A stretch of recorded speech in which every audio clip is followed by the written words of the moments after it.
SSC পরীক্ষা 2025 target করে মাত্র 7 দিনের মধ্যে কিভাবে পদার্থবিজ্ঞানে 95+ মার্কের উপর বেশি মার্ক অর্জন করা সম্ভব এবং কিভাবে অধ্যায়গুলো এখন পড়া উচিত, কোন কোন অধ্যায়গুলো থেকে 100% প্রশ্ন আসবে। দেখো, তোমাদের টোটাল প্রশ্ন থাকে মাত্র 8টি প্রশ্ন থাকে, যার মধ্যে 5টি প্রশ্নের উত্তর দিতে হবে। আমি যদি বলি যে মাত্র 4টি অধ্যায় থেকে আমি তোমাকে 5টি প্রশ্ন 100% কমন দিব, তাহলে অবশ্যই তোমাকে জিজ্ঞাসা করবা যে ভাই কোন অধ্যায়গুলো থেকে আপনি 4টা অধ্যায় করলে কিভাবে আমরা 5টা কমন 100% পাবো। এমন তো নয় যে 8টা সৃজনশীলের মধ্যে তোমাকে 8টাই পড়তে হবে। 8টা সৃজনশীলের মধ্যে 5টা পড়তে হবে এবং 5টার জন্য অনলি 4টা অধ্যায় পড়লেই এনাফ তোমাদের ফিজিক্স বা পদার্থবিজ্ঞান যেটাকে আমরা বলি সেটা। তো তার জন্য সর্বপ্রথম আমার যেটা জানা দরকার সেটা হলো তোমাদের সূচিপত্র, যে কি কি অধ্যায়গুলো তোমাদের রয়েছে এবং সেই অধ্যায়ের মধ্যে সবচেয়ে গুরুত্বপূর্ণ অধ্যায় কোনগুলো। এবং শুধুমাত্র যেটা 2025-কে টার্গেট করে ভিডিও বানাচ্ছি, তার মধ্যে যে 2025-এর ছেলেপেলে দেখছো এই না, তোমরা যদি অন্য ছাত্রগুলো দেখে থাকো তোমাদের ক্ষেত্রেও কথাটা কিন্তু একই থাকে। এট ফার্স্ট আমরা জানবো যে এই অধ্যায়গুলোর মধ্যে সবচেয়ে গুরুত্বপূর্ণ অধ্যায় কোনগুলো। তোমরা জানো যে তোমাদের টোটাল অধ্যায় রয়েছে, প্রথম অধ্যায় থেকে শুরু করে 13টি অধ্যায় তোমাদের রয়েছে এবং এবারকার তোমাদের কোনো শর্ট সিলেবাস নেই, 2025-এ তোমাদের ফুল সিলেবাসে পরীক্ষা দিতে হবে।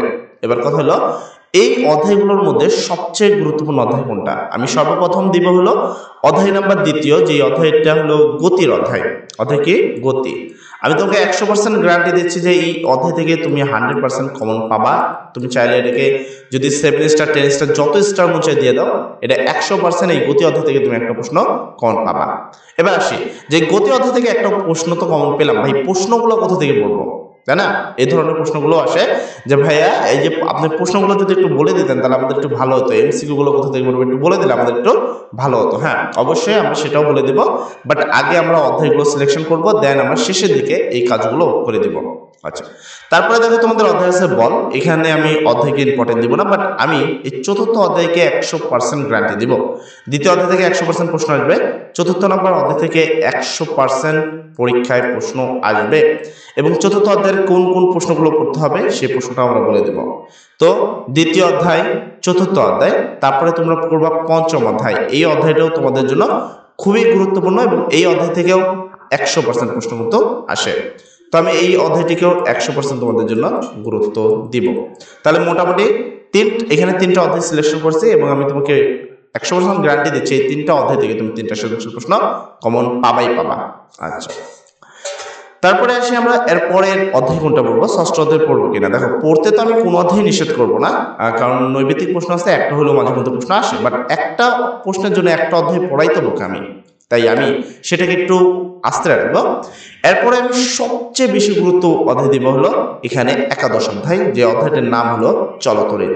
এখান থেকে 100% একটা কি 2টা প্রশ্ন তুমি কমন পাবা, এটা 100% গ্যারান্টি লিখেছে। অবশ্যই থামবা, আমি শেষের দিকে তোমাদেরকে বলবো যে কোন অঙ্কগুলো করবে এই জায়গাগুলো থেকে, মানে এই অধ্যায়গুলো থেকে কোন কোন অঙ্ক করতে হবে। তো দেখো, এখানে আমি অলরেডি কয়টা অধ্যায় সিলেক্ট করে দিয়েছি, 1 2 3 4, 4টা অধ্যায় সিলেক্ট করে দিয়েছি এবং এই 4টা অধ্যায় যদি কেউ পড়ে সে অবশ্যই পদার্থবিজ্ঞানে ফুল মার্ক অর্জন করতে পারবে এবং এখান থেকে 40 থেকে 50 পাওয়া কোনো ব্যাপারই না, মানে 50 তুমি এখান থেকেই পাবা। এবার যদি কেউ পাস না করো, ভাই পাস করতে পারি না, আমাদের একটু সহজভাবে বলেন। দেখো, সহজ অধ্যায়ে এই অধ্যায়গুলো 100% প্রশ্ন আসে যেমন কথা, কিন্তু অঙ্কগুলো একটু বড় হয়। সহজের মধ্যে থেকে তুমি গতি অধ্যায়টা সবচেয়ে সহজ মনে হবে তোমার কাছে এবং এই একাদশ অধ্যায় চলতরিতের অধ্যায়টা সবচেয়ে সহজ মনে হবে। তো তুমি এই গতি অধ্যায় এবং একাদশ অধ্যায়টা যদি ভালোভাবে করো 100% পাস হয়ে যাবে এবং বাকিগুলো করবা ভালো মার্ক অর্জনের জন্য। এবার আসে, এছাড়া মোটামুটি 4টা অধ্যায় তো দিলাম, হাতে 2 একটা অপশনাল অধ্যায় থাকা ভালো।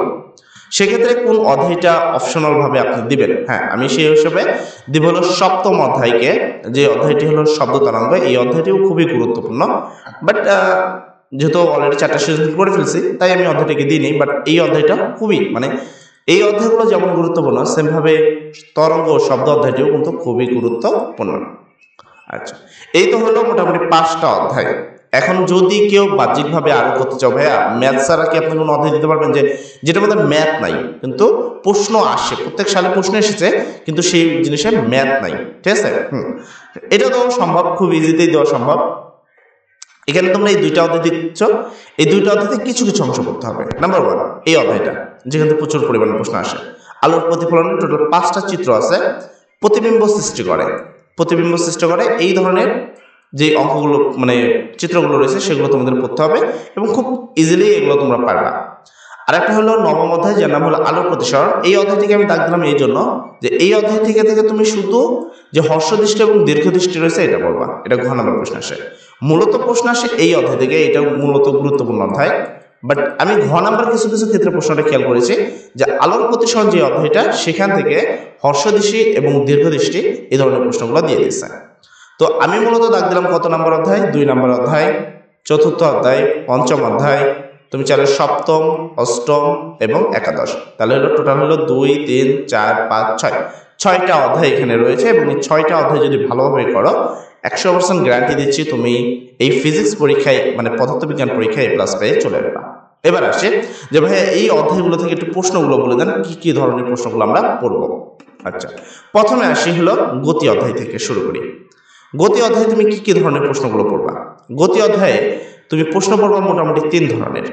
নাম্বার 1, ছকের বিভিন্ন অঙ্ক থাকে যেখানে সময় বনাম মানে বেগ বনাম সময় লিখিচিত্র অঙ্কন করতে বলে, মোট ছকের অতিক্রম দূরত্ব নির্ণয় করতে বলে, অথবা এরকম গ্রাফ কোয়ালিটির অঙ্ক থাকে, এরকম গ্রাফ কোয়ালিটি দেখবা।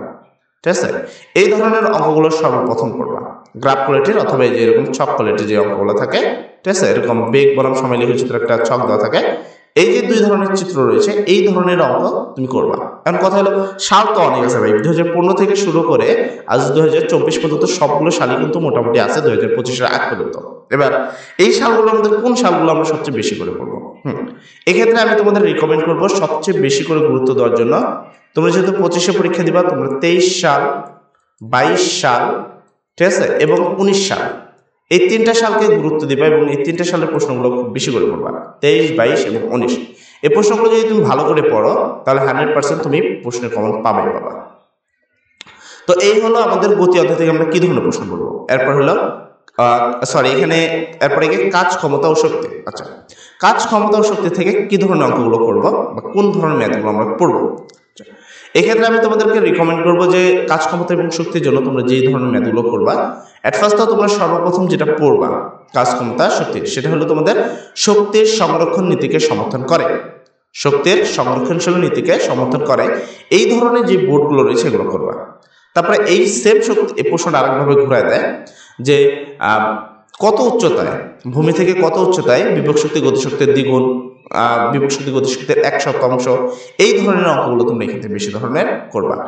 ঠিক আছে, এটা গেল এক কোয়ালিটির প্রশ্ন। নাম্বার 2, ক্ষমতা কোয়ালিটির যতগুলো প্রশ্ন আছে, কর্মদক্ষতা বা মোটরের যে অঙ্কগুলো রয়েছে সেই অঙ্কগুলো করবা। এখানে এই 2 ধরনের অঙ্ক করলেই আশা করি তুমি কমন পেয়ে যাবা।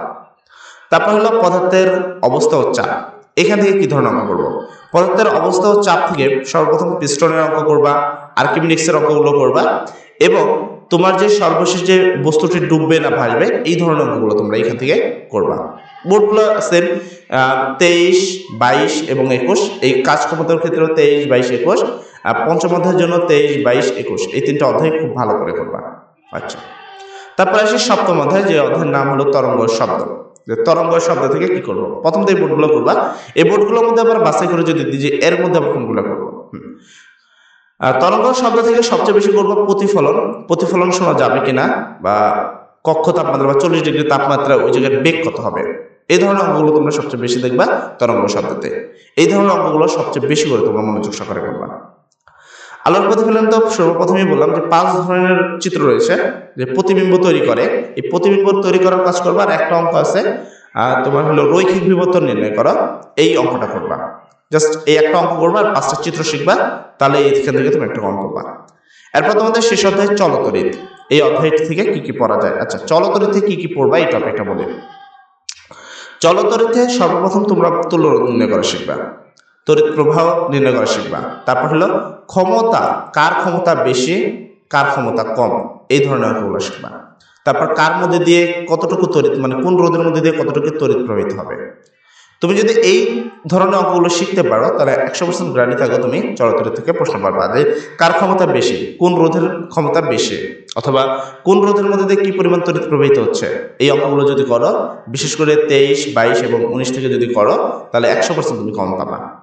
এবার বাকি অধ্যায়গুলোকে একবারেই গুরুত্বপূর্ণ না, আমি এরকম বলবো না বাকি অধ্যায় একবারে গুরুত্বপূর্ণ না, এরকম নয়। এখান থেকে প্রশ্ন আসবে, বিশেষ করে নৈবেদিক প্রশ্ন তো আসবেই, কারণ নৈবেদিক প্রত্যেকটা অধ্যায় থেকে আসলে নৈবেদিক প্রশ্ন করা হয়। আশা করি এই পদার্থবিজ্ঞানের নিয়ে আর তোমার কোনো সমস্যা নেই। আর তারপর যদি কোনো সমস্যা থাকে অবশ্যই বলবা কমেন্ট সেকশনে, সেক্ষেত্রে আমরা তোমাকে সেই প্রবলেমগুলো সলভ করে দেবো ইনশাল্লাহ। সবাই ভালো থাকো, সবাই জন্য দোয়া করি। আসসালামু আলাইকুম।